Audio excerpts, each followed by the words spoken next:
Assalamualaikum warahmatullahi wabarakatuh. Bismillahirrahmanirrahim. La haula wa la quwata illa billahil aliyil azim.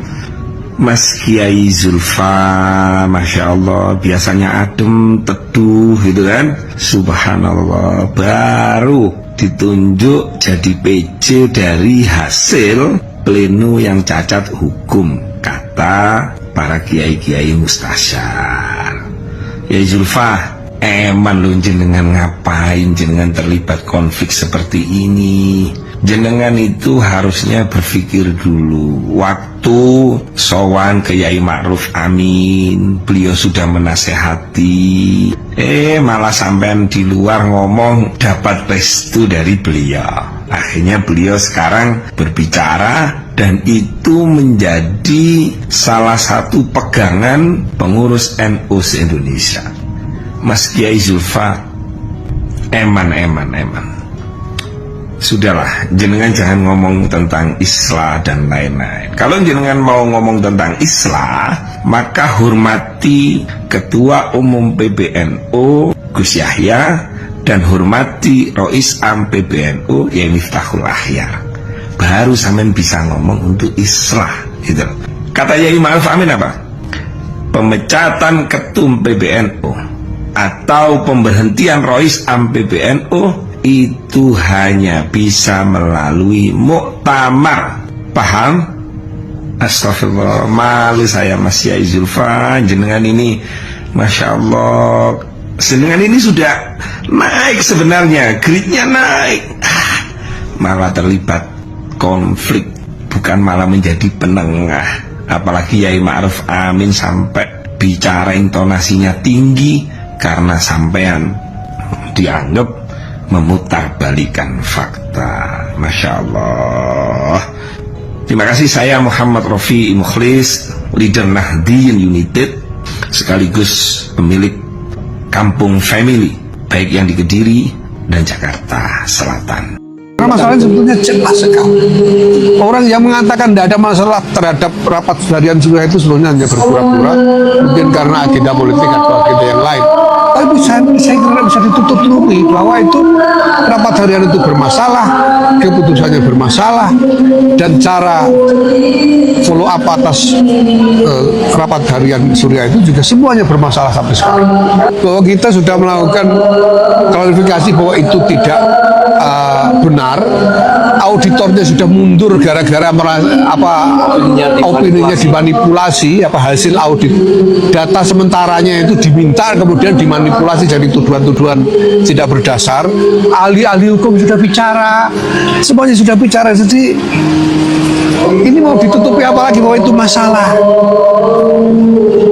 Kiai-kiai ditakut-takuti dengan hal yang tidak benar. Kami hanya menitipkan kepada para sesepuh ulama, mohon dipertimbangkan tentang masa depan tatanan organisasi. Hadratus Syekh Kiai Muhammad Hasyim Asy'ari sebelum berdirinya Jam'iyah Nahdlatul Ulama ini, beliau sudah merupakan seorang supreme kiai, seorang kiai dengan makom yang tinggi sekali, yang dengan pengaruh beliau bisa menggalang umat dan kiai-kiai lainnya ke arah manapun. Tapi toh kemudian didirikan Jam'iyah ini dengan aturan-aturannya, dengan anggaran dasar dan anggaran rumah tangganya, yang diantara isi dari aturan tataran itu adalah justru membatasi wewenang Rois Akbar yang dijabat oleh Kiai Hadratus Syekh Muhammad Hasyim Asy'ari.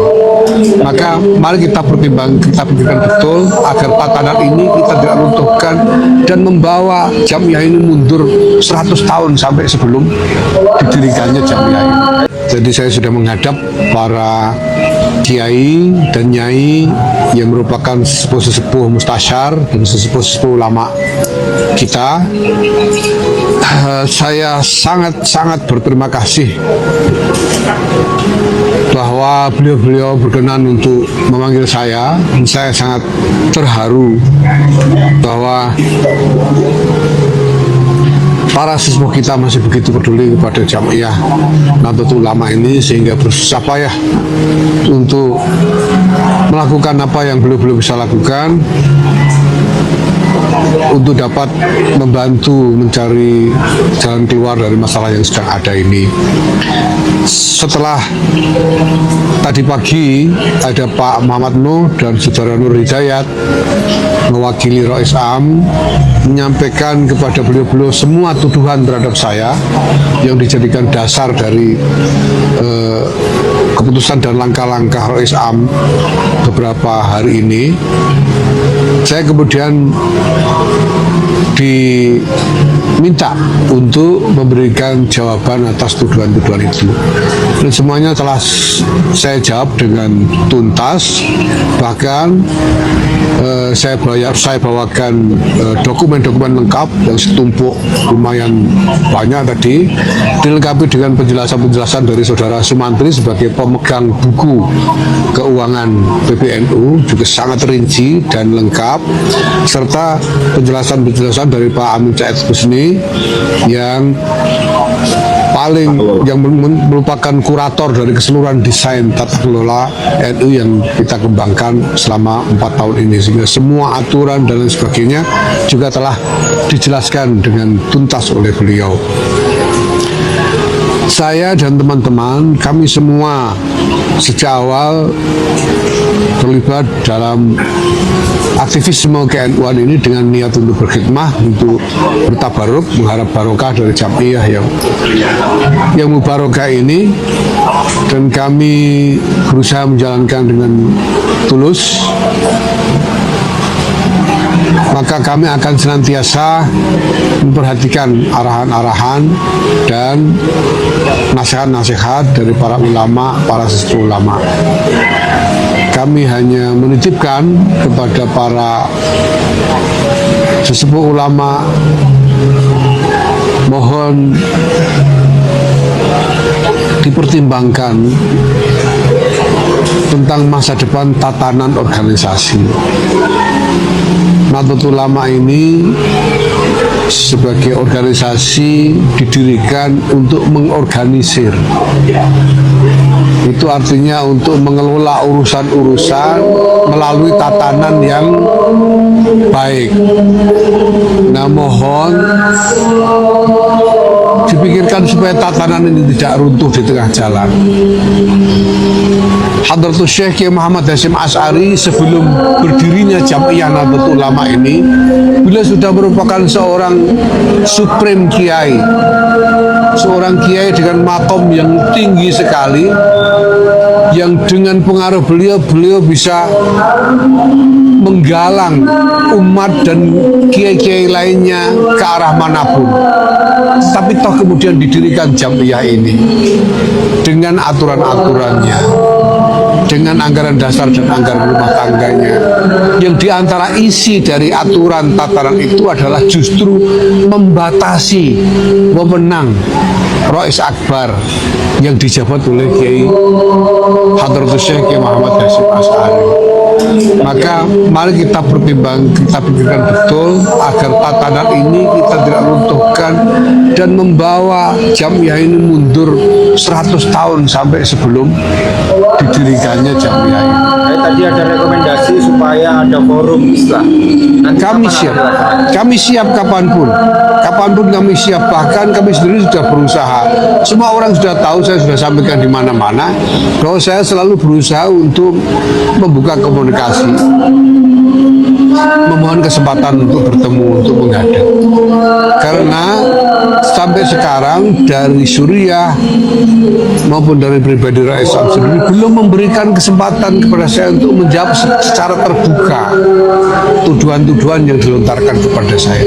Baru pada kesempatan ini di depan para ulama sepuh, di depan para Suriah dan Al-Hali wal-Aqfi, saya diberi kesempatan untuk menjawab dengan tuntas, setuntas-tuntasnya, serinci-rincinya, diikuti dengan lampiran dokumen-dokumen sekian banyak. Silahkan monggo diperiksa nanti, dan apapun yang harus ditempuh untuk menuju jalan keluar demi utuhnya Jam'iyah Nahdlatul Ulama ini sebagai tanzim, sebagai munazzamah, sebagai organisasi yang yang betul-betul menegakkan tatanan ini bisa Bos tadi diperoleh. dikatakan bahwa pertemuan ini tidak mempengaruhi risalah rapat Surya. Gimana Pak? Bilang siapa itu? Ya, Pak Emno. ya monggo. Monggo mau pengaruh tidak pengaruh monggo. Tapi misalnya saya tidak tahu boleh membocorkan atau tidak. Ya. Tapi sekarang sudah menjadi persepsi bahwa apa yang terjadi dengan rapat harian Suriah itu sebetulnya sangat bermasalah. Sangat bermasalah karena pertama melakukan penghakiman tanpa memberi kesempatan kepada saya yang dihakimi untuk memberikan klarifikasi. Bahkan sampai sekarang saya dicegah supaya tidak bisa beri klarifikasi. Yang kedua, membuat putusan di luar wewenangnya. Jadi ini bermasalah. Nah, maka semua ikutan dari keputusan yang bermasalah itu bermasalah semua.